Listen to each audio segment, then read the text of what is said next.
স্নিগ্ধ বিষ পর্ব সংখ্যা 10। লেখনীতে সানজিদা আক্তার মুন্নি। গল্প পাঠে আমি অরোরা ইসলাম। সময় এখন সকাল প্রায় 10:45টার কাছাকাছি। গতরাতে একটু হালকার ওপর ঝাপসা বৃষ্টির দেখা মিলেছিল। রাতে বৃষ্টি হওয়ায় ধরা গিয়েছিল সকালে হবে হয়তো, কিন্তু তা আর হয়নি। ফজরের খানিকক্ষণ থেকেই বৃষ্টি থেমে গেছে।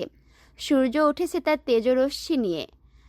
এ কদিন রোদ প্রচণ্ড রকম থাকলেও হাওয়া বাতাস ছিল না তেমন একটা, কিন্তু আজ ভিন্নতার দেখা মিলল।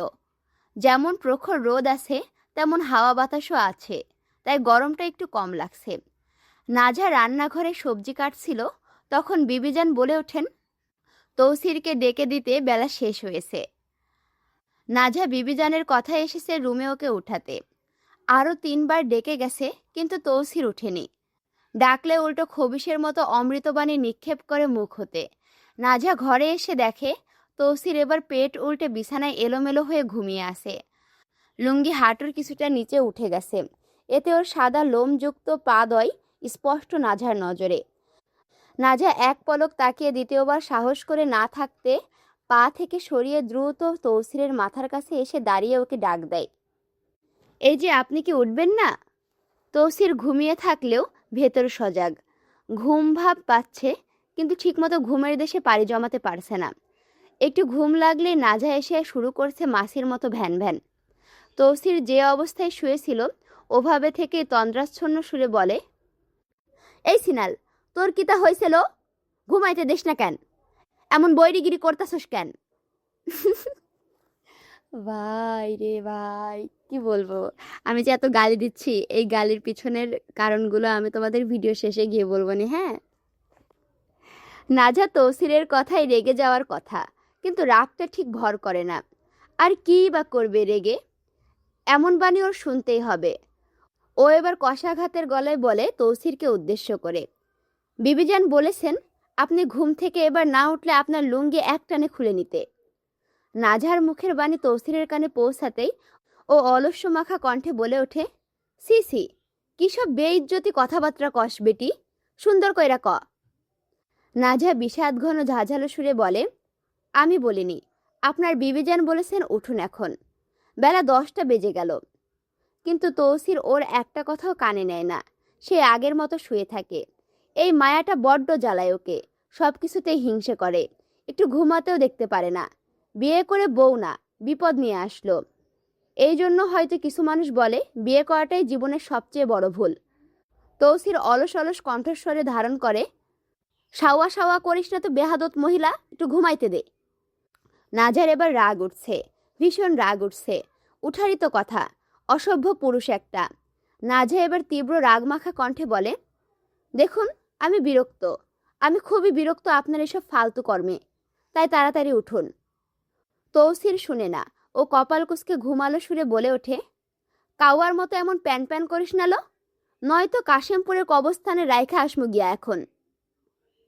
আপনি উঠবেন নাকি আমি আপনার ওপর পানি ঢেলে দেব, কোনটা? আমি উঠতাম না কইছি তো উঠতাম না, এবার তুই যে সাওয়া করবি কইরা নে। নাজা এবার হাত বাড়িয়ে খাট পাশে ওপারে এক গ্লাস পানি রাখা ছিল, ওইটা নিয়ে দাঁতে দাঁত চেপে তৌসিরের ওপর ছুঁড়ে মারে। তৌসিরকে মনে মনে বাঘের মতো ভয় পেলেও এখন এমন কাণ্ড ঘটিয়ে বসে আছে নাজা। তৌসির তো ঘুমের তালে নাজার কথায় এত পাত্তাও দেয়নি, কিন্তু এখন চোখ মুখ কানে পানি প্রবেশ করতেই এক লাফে উঠে বসে।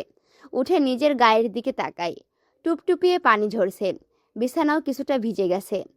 সেদিনে এমন করেছে এই বেয়াদব মহিলা, আজও এমন করল। তৌসিরের মন তো চাইতেছে চটকানা মেরে নাক মুখ সমান করে দিতে, কিন্তু না, চিত্তরাগে ফেটে পড়লেও কিছু করা যাবে না। তৌসির উঠে নিজের পা দুটো আলগা করে সামনের দিকে প্রসারিত করে বসে। দু হাতে দুই দিকের বিছানার চাদর খাবলে ধরে জোরে জোরে শ্বাস ছাড়ে, যাতে রাগটা একটু হলেও কমে। নাজা ঠায় দাঁড়িয়ে তৌসিরের ওপর চোখ বুলাচ্ছে।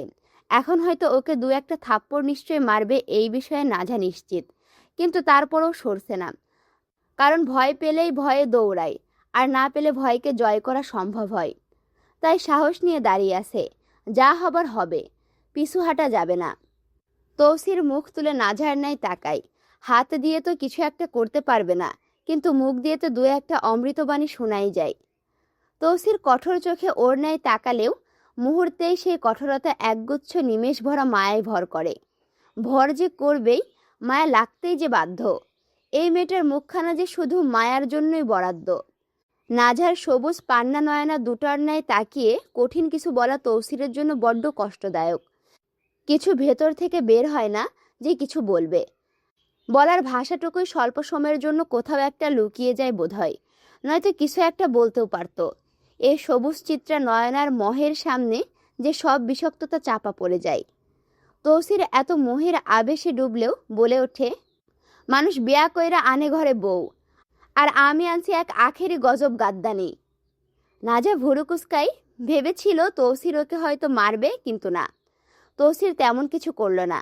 কিন্তু কেন করলো না, হয়তো কোনো কারণ আছে, নয়তো ছাড় দেওয়ার মানুষ আর মায়া করার মানুষ তৌসির নয়।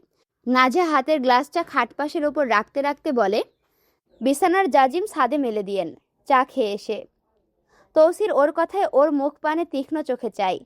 কত বড় সাহস এই শয়তানি ভিজালো নিজের ঝাল ঝাড়তে, আর এখন ওকে অর্ডার করছে নিয়ে শুকাতে। এই মায়া তো শেখ হাসিনার চেয়েও ভয়াবহ। আগে ভাবতো শেখের মায়া হয়তো এই দেশের সবচেয়ে ভয়াবহ মহিলা ছিল, কিন্তু এখন তো ওর ধারণাটা পোল্টি খেয়ে গেল। এ ভেবে তৌসির নাজহাকে তাচ্ছিল্যের সুরে বলে ওঠে, আগে ভাবতাম এই দেশে হয়তো শেখের মায়াই ছিল একমাত্র ভয়ঙ্কর ঝিজ, কিন্তু তালুকদারের মাইয়া তুমি তো দেখি তার থেকেও 20 গুণ আগাইয়া। নাজা তৌসিরের কথায় তীক্ষ্ণ সুরে বলে, আমি কি করলাম? তৌসির নাজহার কথায় জবাব না দিয়ে হাই দিতে দিতে বলে, তোর দাদার ইয়া কইস ছাদে নিয়া দিতে, আমি পারতাম না আলো সিনাল এইসব করতে। কেন? আমার দাদা কি বিছানায় ঘুমান যে উনি দিবেন? তো আমার নানা কি এটা ভিজাইছে যে আমি গিয়া কইলজাপুরা রোদের মধ্যে ছাদে উঠতাম? নাজা তৌসিরের কথায় মেজাজ দেখিয়ে বলে, আচ্ছা তাহলে দিয়েন না। বিছানায় না আমি থাকি আর না আমার দাদা, তাই ঠেকা আমারও পড়ে নাই। এই বলে নাজা একটু দূরে সরে বিছানার কোণে রাখা কাঁথাটা ভাঁজ করতে থাকে। তৌসির কাঁথা ওঠায়নি, কিন্তু অগোছালো ঠিকই করেছে। অশান্তির ওপরে অশান্তি, কিন্তু ওর এই দূরে সরে যাওয়া তৌসিরের ঠিক পছন্দ হয় না। তাই কিছু মুহূর্ত চুপ থেকে নাজাকে ডাক দেয়, নাজা এদিকে একটু আও তো। নাজা ভুরুকুসকে বলে, কেন? আও না, একটা কথা কইতাম। নাজা কাঁথা রেখে তৌসিরের দিকে তাকায়, মনে হয় তৌসির কিছু বলবে, কিন্তু কি বলবে তাই কৌতূহল মেটাতে এগিয়ে গিয়ে তৌসিরের পাশে দাঁড়ায়। ও দাঁড়াতেই তৌসির স্বল্প সময় চুপটি করে ওর ন্যায় চেয়ে রয়। তারপর আচমকা হাত বাড়িয়ে একটানে নিজের উরুর ওপর নাজাকে টেনে নিয়ে বসায়। নাজার শরীরটা বেশ পাতলা, তাই একটানে নিজের অতটা কাছাকাছি নিয়ে এসেছে। নাজার দম বেরিয়ে আসার উপক্রম, চোখ বড় বড় করে সামনে তাকিয়ে রয়। তৌসির এক হাতে ওর কোমর জড়িয়ে ধরে, অন্য হাতে ওর কাঁধে হাত রাখে। নাজার চিত্ত ফাটতে শুরু করে বিষাক্ততায়। এই ছোঁয়া ওর কাছে বিষের সমতুল্য। নাজা ঘাবড়ে যায়। কি ঠিক করতে যাচ্ছে তৌসির বোঝা কষ্টসাধ্য হয়ে যাচ্ছে নাজার পক্ষে। তৌসির নাজার কৃষ্ণনয়নের ন্যায় চোরা দৃষ্টিতে এক নজরে তাকায়। দেখতে পাই নাজা এদিকে ওদিকে মিছিমিছি তাকাচ্ছে আতঙ্কে। তৌসির ওর হরিণ নয়নে এই আতঙ্ক দেখে শতাংশ সময় নাজার তপস্বীর মুখপানেই চেয়ে থাকে। তবে তৌসিরের এই চাহনির ফাঁকে এক চিলিতে কিঞ্চিত হাসি লুকিয়ে রয় বটে। তৌসির নাজার কাঁধ থেকে হাত তুলে ঘাড় পিছিয়ে ধরে। নাজার গালে নিজের গাল চেপে নাজার নাসিকায় নিজের নাসিকা ঠেকিয়ে জোরে শ্বাস ছাড়ে। নাজার সারা দেহখানা পাথরের ন্যায় স্তব্ধ হয়ে যায় এ কাণ্ডে। ওর ভিতরখানা ছ্যাঁকা খেয়ে গেছে ভয়, কষ্ট আর বৃতৃষ্ণায়। নাজা এই মুহূর্তে অনুভব করছে এক ছিন্ন ভিন্ন শূন্যতা, যা ভয় আর ঘেন্নায় ধোয়া হয়ে উড়ে যাচ্ছে। তৌসিরের ভেজা গাল আর ধারালো দাড়ির স্পর্শে বুক চিরে যাচ্ছে, সাথে লেগে আছে ঘেন্নার বিষ। তৌসিরের খুচা খুচা দাড়িগুলো ওর নরম গালে কাটার মতো বিচ্ছে। নাজা চোখ বুজে নেয় ভয়ে। ওর শক্তি নেই তৌসিরকে সরানোর, আর না আছে ইচ্ছে। কারণ নাজা জানে তৌসির আজ নয়তো কাল নিজের অধিকারটুকু ঠিকই নিয়ে নেবে। এটা তো ওর অধিকার, এটা তো ওরই হক। এটা বোঝার পরও, জানার পরও গা ঘিন ঘিনা অনুভব হচ্ছে কেন ওর? চোখ বুঝলে তালহা ভাইয়ের স্নিগ্ধ মুখশ্রী ভেসে উঠছে। দম গলার কাছে এসে আটকে গেছে এই মুহূর্তে।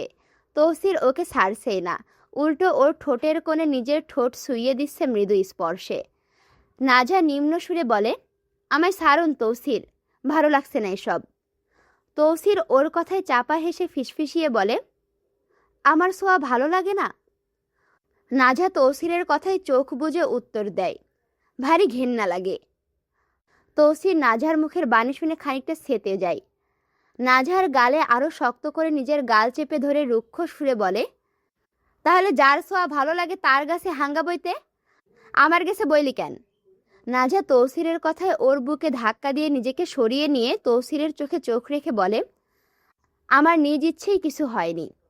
তৌসির নাজার কথায় ওর দিকে খানিকটা সময় তাকিয়ে থাকে আর চোখে, তারপর মৃদু হেসে নাজার চুলে হাত বুলিয়ে বলে, এত ফ্যাত ফ্যাত করিও না, নয়তো কেটে পিস পিস কইরা এক পিস সুরমা নদীতে, এক পিস কুশিয়ারায়, আর আরেক পিস দিমু ভাসাইয়া জাদু কাটাই।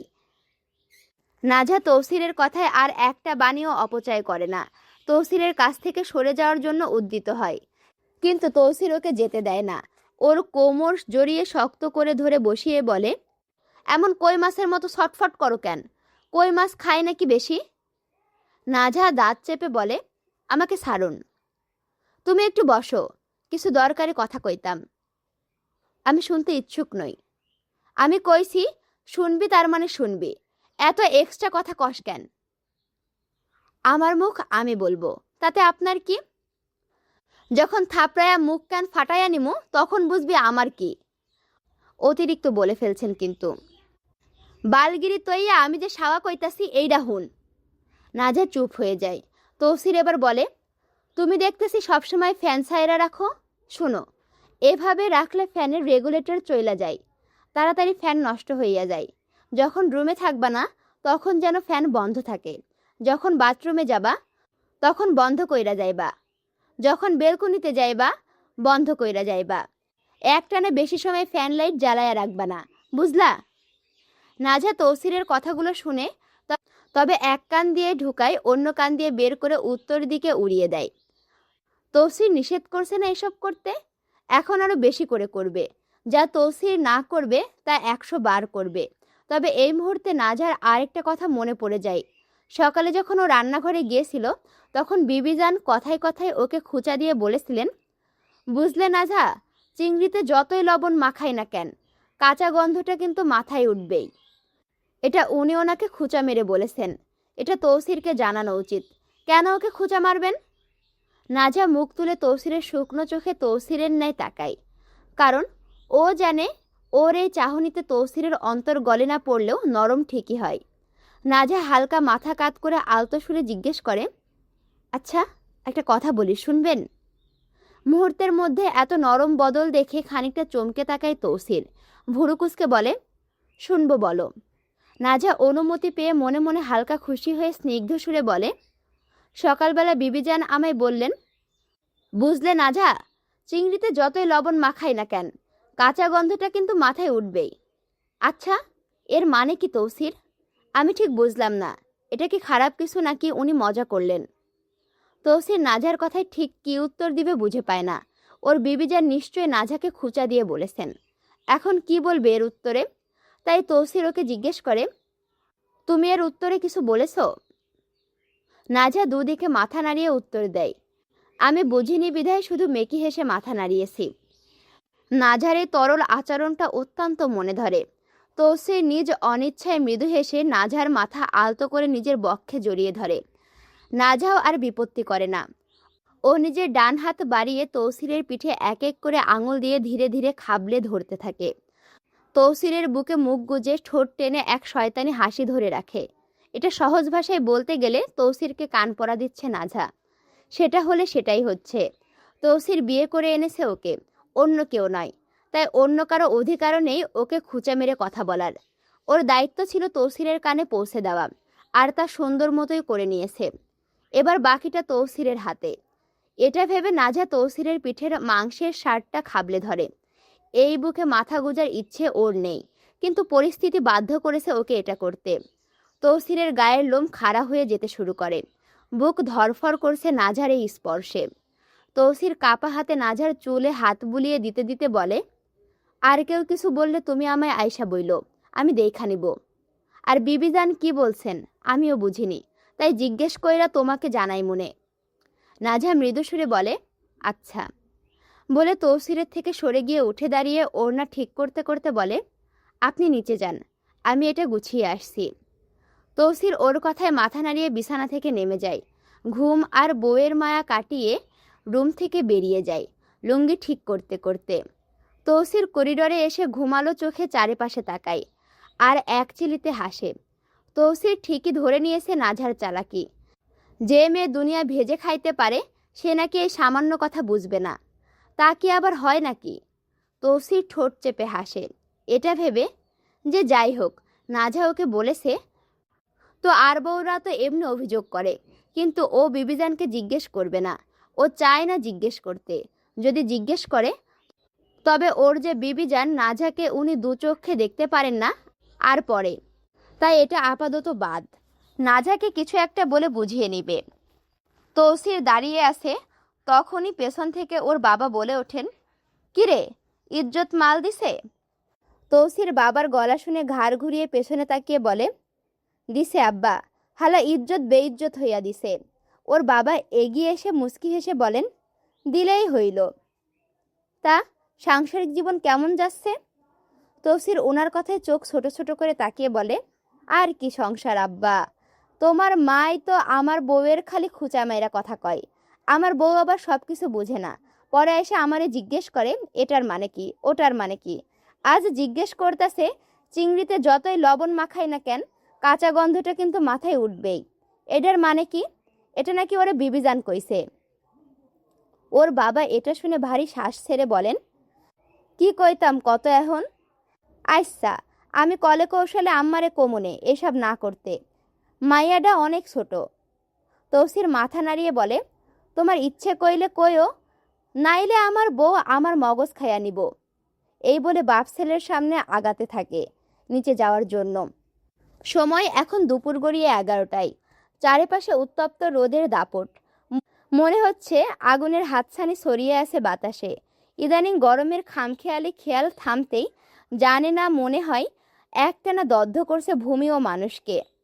আকাশের কোণে কোথাও নেই মেঘের আভাস, নেই শীতল বৃষ্টির সান্ত্বনা, শুধু অনাবৃষ্টির বিরামহীন তাপে ক্লান্ত পৃথিবী হাহুতাশ করছে। গরম আর গরম। এই গরম সহ্য করতে না পেরে রৌদ্র এসে ডুব দিচ্ছে শিকদার বাড়ির বড় পুকুরে। বড় পুকুরের পানি বেশ ঠান্ডা, মন প্রাণ জুড়িয়ে যায় একদম নিমিষেই। ইজ্জত আলীর ওখান থেকে মাল নিয়ে আসার পথে গোসল দিয়েছিল একবার নদীতে, এখন আবার দিচ্ছে। মনে শান্তি মিলছে না ঠিক।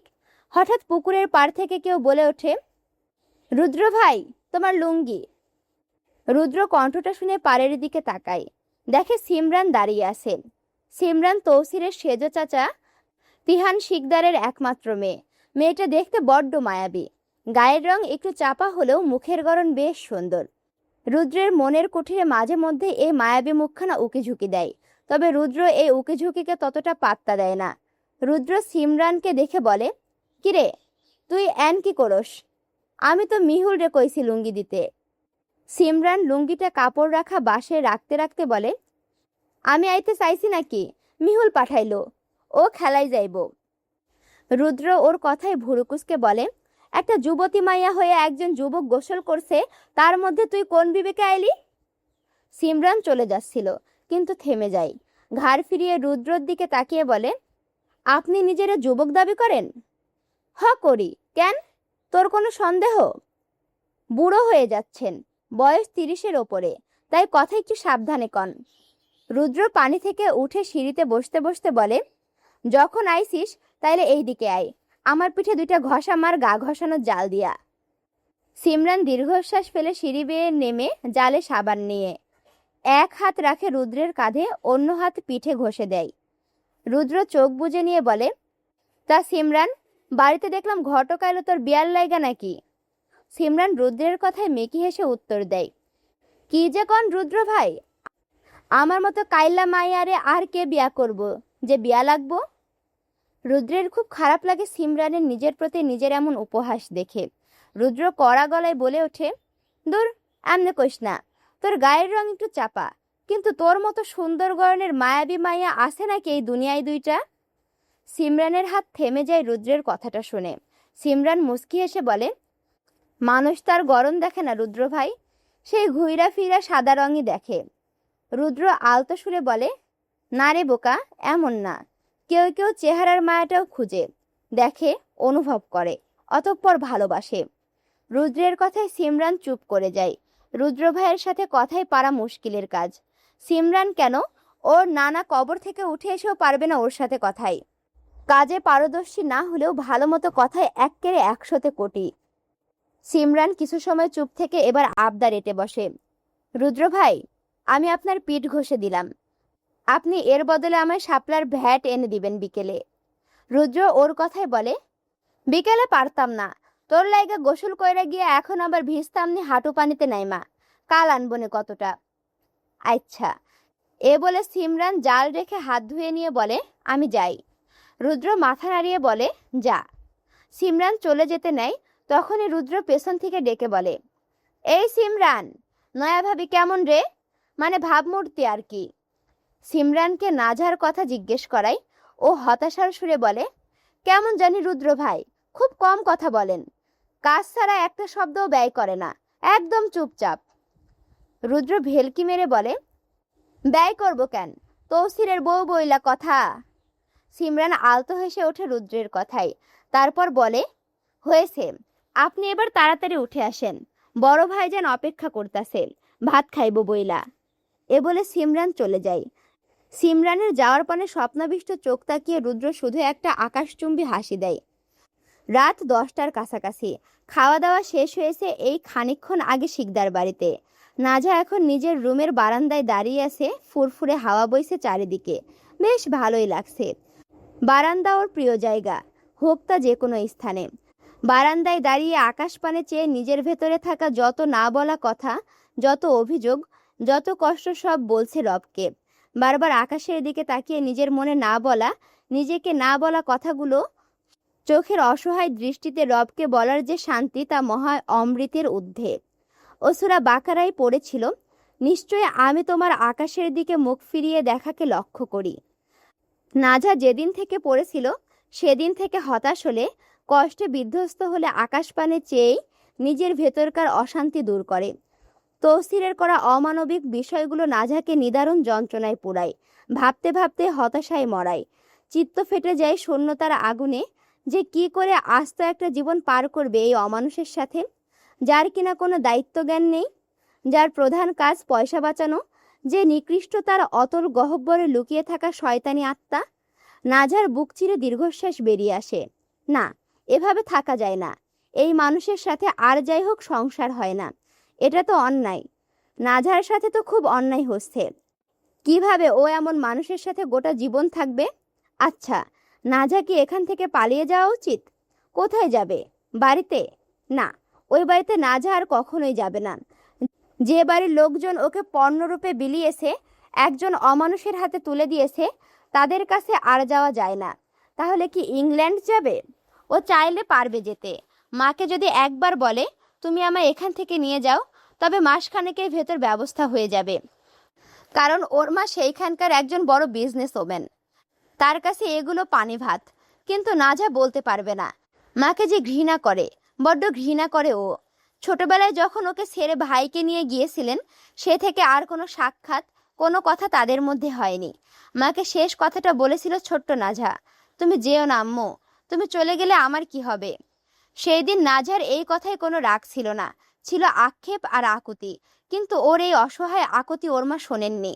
তিনি চলে গিয়েছিলেন নিজ গন্তব্যে।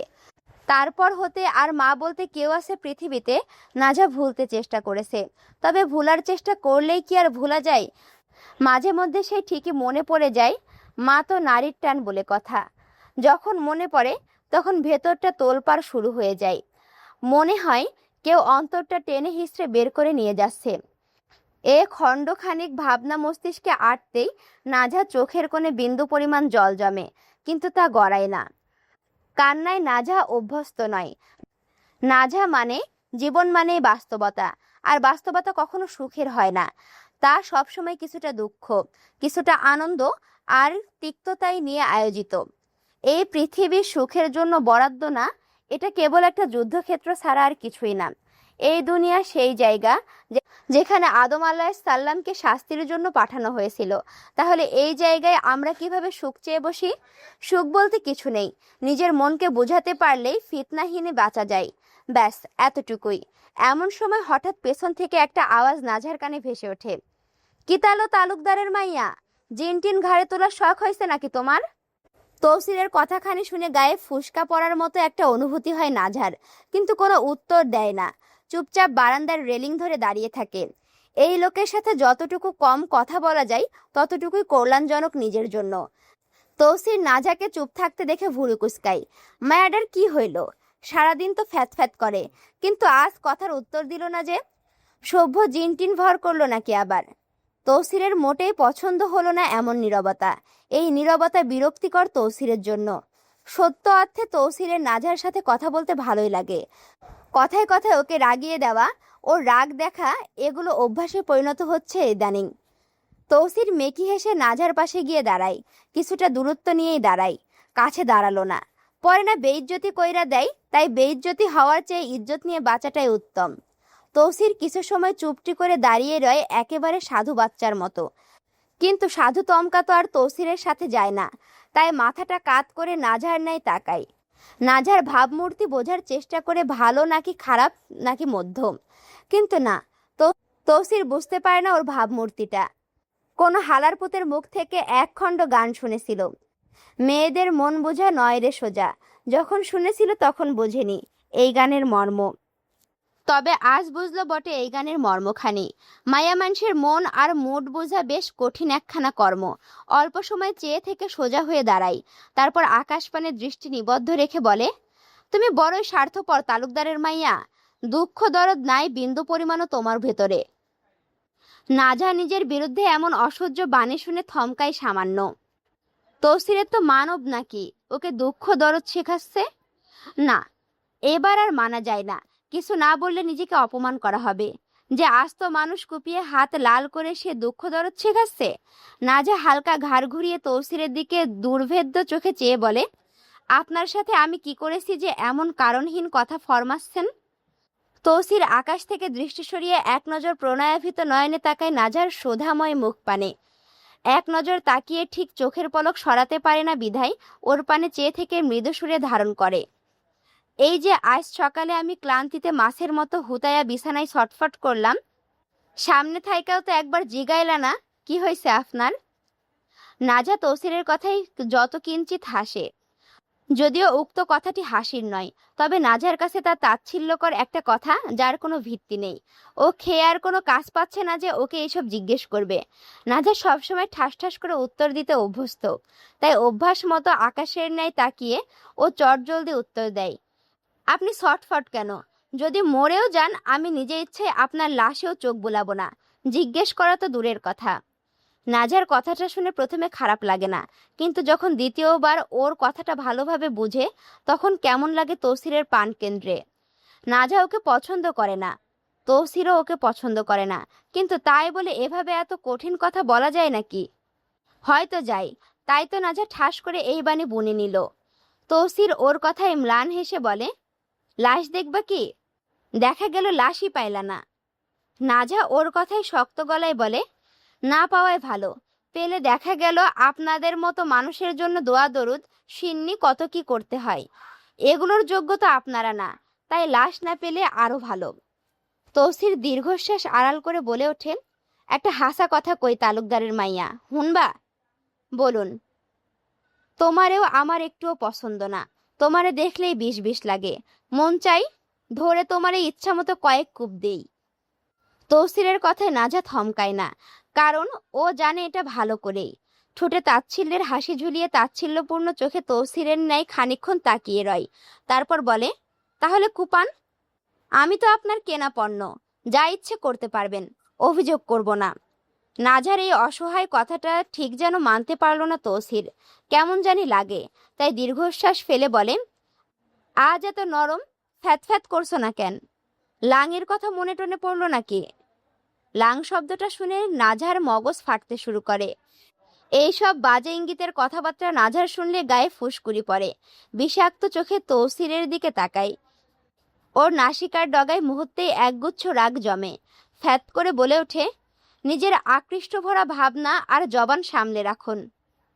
তৌসির ওর কথায় তীক্ষ্ণ চোখের ন্যায় চাই, মনে বুনে, এই তো চইলা আইছে আমার নাগিনী নিজের আসল রূপে। তৌসির গাছারা ভাব নিয়ে বলে, সে আমি সামলাই রাখি, কিন্তু তোমার সামনে আইলেই বেসামাল হইয়া যায়, এতে আমার কোনো দোষ নাই। আপনার এই জবান একদিন পচে গলে পড়বে, যে অবস্থার কথাবার্তা আপনার। নাজার এই অভিশাপমূলক কথায় বড্ড বিরক্ত হয় তৌসির। গাদ্দারের মতো একখানা কথা কইল এই মায়া। তৌসির তিক্ত সুরে বলে ওঠে, ডাকাইতের ঘরের ডাকাত, তুই দেখতেছি বাপ চাচার মতো গাদ্দারিতে উস্তাদ। জামাইরে এমন অভিশাপ দেশ, গজব পর্বতরে ঠাডা পড়া জবানে। নাজা দাঁত চেপে তৌসিরের কথার পিঠে বলে, আগে যদি জানতাম এতটা খারাপ আপনি, তাহলে আপনার নামে কবুল না পড়ে বিষ খেতাম। তৌসিরও কি কম যায় নাকি? ও সোজা উত্তর শোধায়, আগে খাস নাই, তাহলে এখন খা, দিতামাইন না বিষ।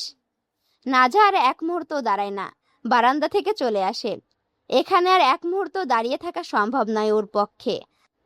যাওয়ার তবে বলে যাই, সি সি, এত মুনাফিক, এত মুনাফিক। নাঝার যাওয়ার দিকে তাকিয়ে তৌসির বুক চিরে দীর্ঘশ্বাস ছেড়ে বলে, কুত্তার বাচ্চা, কুত্তার মতো ঘেউ ঘেউ না কইরা সাপের মতো ফ্যাত ফ্যাত করে কেন? এ বলে চারিপাশে বিরক্ত নিয়ে এক পলক চোখ বুলাই, তারপর নিজের রুমে যায়।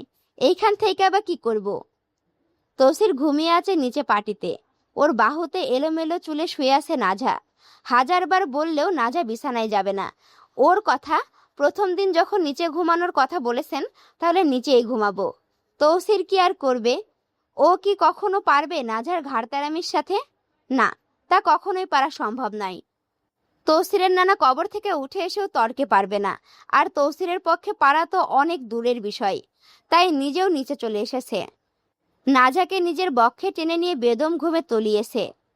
নাজাও ঘুমাচ্ছে, সাথে ওর বিড়ালগুলোও আছেন, ওদের আশেপাশে ছড়িয়ে ছিটিয়ে পেট উল্টে শুয়ে। তৌসিরের সারাটা শরীর ব্যথা করে নিচে ঘুমালে, কিন্তু নাজার ঘন কেশ তরঙ্গে নাকি মুখ ডুবিয়ে ঘুমানোর যে লোভ, সে সামলাতে ব্যর্থ। তাই তো এত কষ্টের সহিত নাজার পাশেই থাকে। নাজার চুলে মুখ ডুবিয়ে ঘুমালে মনে হয় এটাই অমৃত নিদ্রা। তৌসির গভীর ঘুমে ডুবে থাকলেও ওর ভেতরে এক অদ্ভুত জাগরণের তড়িৎ আছে এখন। হঠাৎই কানে আশ্রে পড়ে এক ঝনঝন শব্দ, নুপুরের ঠন ঠন ধ্বনি। মনে হয় কেউ অদৃশ্য পায়ে ওর মাথার চারিপাশে ঘুরে বেড়াচ্ছে। প্রতিটা পায়ের শব্দ মনে হচ্ছে মৃত্যুর ঘণ্টা ধ্বনি, অশরীরী নৃত্যের মন্দ স্বর। স্বপ্নে আচানক ওর চোখের সামনে উন্মোচিত হয় এক ভয়াবহ দৃশ্যপট। আগুনে দাউ দাউ করে জ্বলছে চারিদিক। শিখার লেলিহান জিহ্বা আকাশ ছুঁতে চাইছে। বাতাসও হয়তো কাঁপছে দগ্ধ মাংসের করুণ গন্ধে। সে অগ্নির ভেতরে দাঁড়িয়ে আছে এক নারী, নগ্ন, অর্ধ জ্বলন্ত দেহ। দগ্ধ চামড়ার গন্ধে চারিদিক ভারী হয়ে উঠেছে। সেই নারীর আত্মচিৎকার করছে, কিন্তু এই চিৎকার মানুষের কম, মৃত আত্মাদের কবর ফাটা হাহাকার মনে হচ্ছে বেশি। তার পাশেই এক অর্ধবয়স্কা নারীকে টেনে নিয়ে যাচ্ছে অন্ধকারে অমানবিক হাত। সেই নারীর বুক ফাটা কান্না আকাশকে ফাটিয়ে দিতে চাইছে, কিন্তু আগুনের শব্দে তা গিলে খাচ্ছে শূন্যতা। লুটেরা দানবেরা তার ইজ্জত ছিঁড়ে খাচ্ছে শকুনের মতো। রক্ত ঝরছে মাটিতে, আবার সেই রক্ত মিশে যাচ্ছে অগ্নির তীব্রতায়। সবকিছু মিলিয়ে এক শয়তানি রঙে রঞ্জিত হচ্ছে দিগন্ত। তবে এই চিৎকারগুলো কখনো তামিলের অচেনা সুরে, আবার হঠাৎ বাংলার কান্নার রূপ নিচ্ছে। ভাষা বদলাচ্ছে, অথচ যন্ত্রণা একই, রক্ত, আগুন আর ধর্ষিত আত্মার হাহাকার। শব্দগুলো মিশে যাচ্ছে মৃত্যুর গর্জনে। মনে হচ্ছে পৃথিবী ভেঙে পড়ছে ওই মুহূর্তে ধ্বংস হয়ে। তৌসিরের নিদ্রিত বুক হাহা করে ওঠে। ওর গলা শুকিয়ে কাঠ হয়ে গেছে, কপাল কুঁচকে রয়, শ্বাস আটকে গেছে গলায়। স্বপ্ন আর বাস্তবের সীমারেখা গুলিয়ে যাচ্ছে। মনে হয় তৌসিরও এই দগ্ধ মাঠে দাঁড়িয়ে আছে। রক্ত, আগুন, আর্তনাদ সব মিলিয়ে চারপাশে এক শয়তানি মহাযজ্ঞের পরিণত হয়েছে। এই স্বপ্ন বারংবার তৌসিরকে এসে দেখা দেয়। এই স্বপ্ন তৌসিরের কাছে কোনো স্বপ্ন নয়, বরং মনে হয় ওর জাহান্নামের দরজা হঠাৎ খুলে গিয়ে ওকে নিজের ভেতরে গিলে নিচ্ছে। আসসালামু আলাইকুম রহমতুল্লাহ। কেমন আছো তোমরা সবাই? আমি তোমাদের কাছে কিছু কথা শেয়ার করি। আমি এই যে এখন পর্যন্ত 20টা উপন্যাস পড়ছি, বুঝছো? 20টা উপন্যাসের মধ্যে অবরুদ্ধ নিষিদ্ধ যে উপন্যাসটা ছিল, ওই উপন্যাসটার মধ্যে এত গালিগালাজ ছিল, বুঝছো? আমি গালিগুলো যখন দিতাম আমি যেন লজ্জায় মিয়ে পড়তাম। তারপরে মনে করলাম আমি যদি কথার মধ্যে এমন জড়তা রাখি তাহলে তোমরা শুনে হয়তো মজা পাবা না। তাই আমি যখন গালিগুলো দিতাম এমনভাবে দিতাম যেন ক্যারেক্টারের মধ্যে আমি ঢুকে পড়ছি। তোমরা অনেকেই জানো আমি যখন উপন্যাস পড়ি আমি চেষ্টা করি প্রত্যেকটা ক্যারেক্টারকে নিজের মধ্যে ফুটাই তুলতে। সে যেভাবে কথা বলে, একটা মানুষ রাগান্বিত হয়ে যেভাবে কথা বলে, একটা মানুষ কষ্টে বুক বুক ফেটে গেলে যেমন কথা বলে, আনন্দে যেভাবে কথা বলে, আমি প্রত্যেকটা কথা সেভাবে বলার চেষ্টা করি। আমি কতটুকু পারি তা জানি না, তবে আমি চেষ্টা করি। এখন অবরুদ্ধ নিশীথের ক্ষেত্রেও আমি এই কাজটা করেছিলাম। প্রত্যেকটা গালি ধুমসে নিজেকে জয় আমির ভেবে দিয়েছি। এখন আসছে এই স্নিগ্ধবিষ উপন্যাসের কথাটা, বুঝছো? এই স্নিগ্ধবিষ উপন্যাসটাতেও মারাত্মক লেভেলের গালি আছে। এখন আমি সেই গালিগুলো যখন দিই, মানে তোমরা খেয়াল করবা তৌসির কিন্তু একটু রাগান্বিত পার্সন। সে যখন কথাগুলো বলে গালিগুলো দেয় অনেক উচ্চস্বরে দেয়। তো যখন আমি গালিগুলো দিই আমিও চেষ্টা করি এভাবে দেওয়ার। তো মাঝে মাঝে কি হয়, আমার আশেপাশে কেউ থাকলে সে ঝিলকায় ওঠে, বুঝছো? আমি জিনিসটাতে এত মজা পাই। তো আমি গালি দিয়ে আমার কিন্তু প্রচুর লজ্জা লাগে, তারপরেও লজ্জা লাগলে কিছু করার নাই। আমি যদি সেটা তোমাদের মাঝখানে সেইভাবে উপস্থাপন করতে না পারি তোমরা কিন্তু শুনে মজা পাবা না। তাই আমিও সেইভাবে দেওয়ার চেষ্টা করি, সেইভাবে বলার প্রত্যেকটা কথা সেইভাবে ফুটাই তোলার চেষ্টা করি। কালকে আমাদের কমিউনিটি পোস্টে আমাদের নেতা সাহেব একটা পোস্ট করেছিল, দেখে আমি যা মনে করো লজ্জা পাইছি তা বলার মতো না। কিন্তু ঠিক আছে, পোস্টটা তার কথাই যুক্তি আছে। আর অবশ্যই তোমরা যখন এই উপন্যাসটি শুনবে অবশ্যই হেডফোন ইউজ করবে অথবা আস্তে দিয়ে শুনবে। আশেপাশে মানুষ শুনলে কি বলবে বলো তো? মান সম্মান সব শেষ হয়ে গেল, আল্লাহ! মরে যাই মরে যাই, লজ্জা লজ্জা, আল্লাহ! যাই হোক, ভিডিওতে যদি এখনো লাইক কমেন্ট শেয়ার না করে থাকো অবশ্যই লাইক কমেন্ট শেয়ার করো। আর এখনো যদি আমার চ্যানেলটি সাবস্ক্রাইব করে না থাকো অবশ্যই সাবস্ক্রাইব করে পাশে থাকো। দেখা হচ্ছে পরবর্তী ভিডিওতে। আমি তোমাদের সাথে আছি, তোমাদের অপ্রিয় পাঠিকা অরোরা ইসলাম। আল্লাহ হাফেজ।